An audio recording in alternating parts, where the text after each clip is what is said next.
Chapter 12. Questions of Marriage.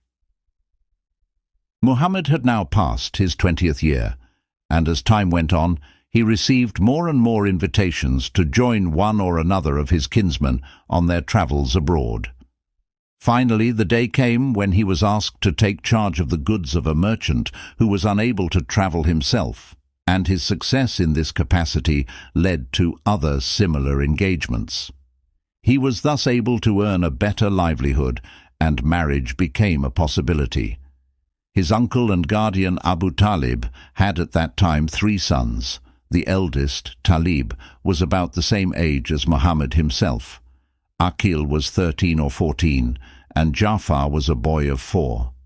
Muhammad was fond of children and liked to play with them, and he grew especially attached to Ja'far, who was a beautiful and intelligent child, and who responded to his cousin's love with a devotion that proved to be lasting. Abu Talib also had daughters, and one of these was already of marriageable age. Her name was Fakita, but later she was called Hani, and it is by that name that she is always known. A great affection had grown up between her and Muhammad, who now asked his uncle to let him marry her. But Abu Talib had other plans for his daughter. His cousin Hubayra, the son of his mother's brother, of the clan of Makhzim, had likewise asked for the hand of Hani, and Hubayra was not only a man of some substance, but he was also, like Abu Talib himself, a gifted poet. Moreover, the power of Makhzim in Mecca was as much on the increase as that of Hashim was on the wane, and it was to Hubayra that Abu Talib married Hani. When his nephew mildly reproached him, he simply replied, "They have given us their daughters in marriage," no doubt referring to his own mother, and a generous man must requite generosity. The answer was unconvincing, inasmuch as Abdul Muttalib had already more than repaid the debt in question by marrying 2 of his daughters, Atika and Bara, to men of Makhzim. Muhammad no doubt took his uncle's words as a courteous and kindly substitute for telling him plainly that he was not yet in a position to marry. That, at any rate, is what he now decided, for she was able to sell her newly acquired assets for almost the double of what had been paid for them. But such considerations were far from her thoughts, for all her attention was concentrated on the speaker himself. Muhammad was 25 years old. He was of medium stature, inclined to slimness, with a large head, broad shoulders, and the rest of his body perfectly proportioned. His hair and beard were thick and black, not altogether straight but slightly curled. His hair reached midway between the lobes of his ears and his shoulders, and his beard was of a length to match.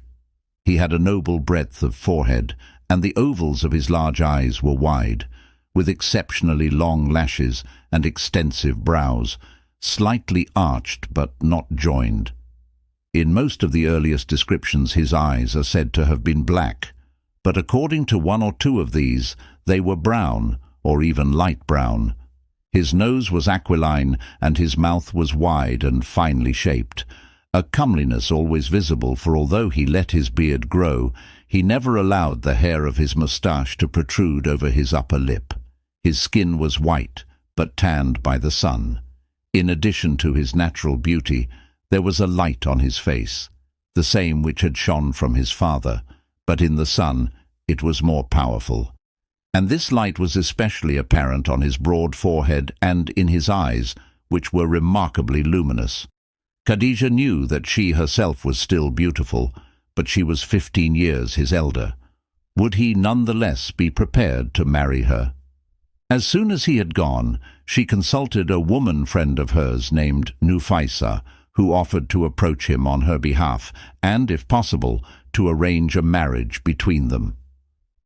Maysara now came to his mistress and told her about the 2 angels and what the monk had said, whereupon she went to her cousin Waraka and repeated these things to him.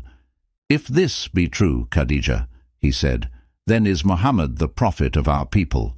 Long have I known that a prophet is to be expected, and his time hath now come." Meanwhile, Nufaisah came to Muhammad and asked him why he did not marry. "I have not the means to marry," he answered. "But if thou wert given the means," she said, "and if you were asked to an alliance where there is beauty and property and nobility and abundance, wouldst thou not consent?" "Who is she?" he said. "Khadijah," said Nufaisah. "And how could such a marriage be mine?" he said. "Leave that to me," was her answer. "For my part," he said, "I am willing." Then she offered herself in marriage to him, and they agreed that he should speak to his uncles, and she would speak to her uncle Amr, the son of Asad, for Khuwaylid, her father, had died. It was Hamza, despite his relative youth, whom the Hashemites delegated to represent them on this occasion, no doubt because he was the most closely connected of them with the clan of Asad, for his full sister Safiya had recently married Khadijah's brother Awan. So Hamza went with his nephew to Amr and asked for the hand of Khadijah, and it was agreed between them that Muhammad should give her 20 she-camels as dowry.